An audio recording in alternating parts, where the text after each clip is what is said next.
do you have some guinea pigs? Maybe a hamster, a rabbit. We don't have those, but we do have guinea pigs, and we were gifted this item. That's going to change this setup completely. Now it has bowls, it has a hay rack, and some simple picture directions, which is what I love. We are going to get these things together, go get the guineas, and see how they like them.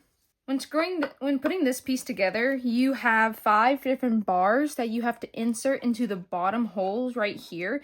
And then you had to strategically put it into the top holes up here, which some were easy to put in, some were a little more difficult to put in.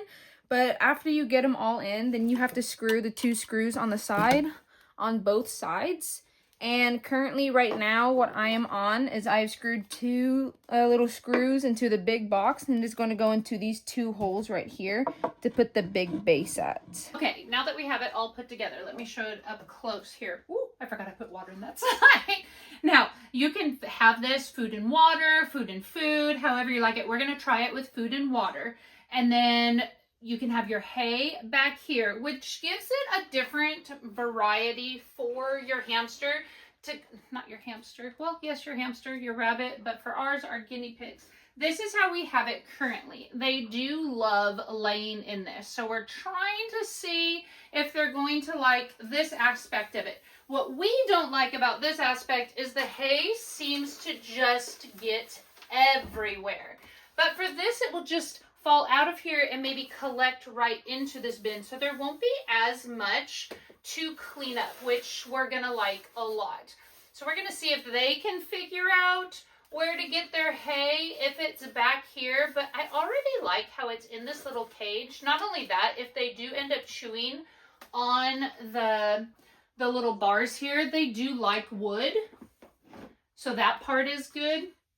And then we'll just put some of their nibblets in here. Now, depending on what you want to do with this, you can leave it blank.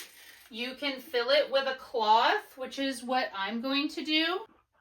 Okay, we're going to try it with this mat, first of all, just to get them used to the actual bin. We're not sure if we're going to do it with hay, but this is like a waterproof mat, so this should be great. And they're used to it. So we like to give them things that they're used to having. Before, I'm actually going to flip this around so the folded part goes on that side. We're trying to give them things that they're used to so they can get used to the new things.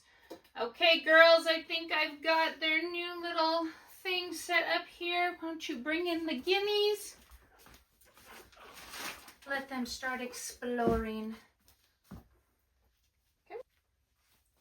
All right, right away. They're looking at their new cage. They always love when it's a fresh new cage.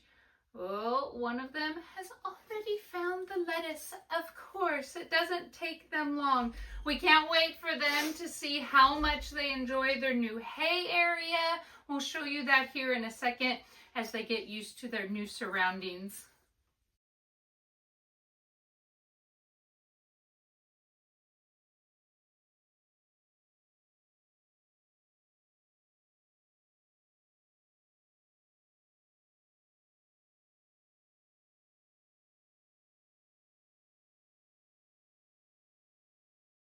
Well, they absolutely love exploring their new area. We have tried it with the cloth and without the cloth.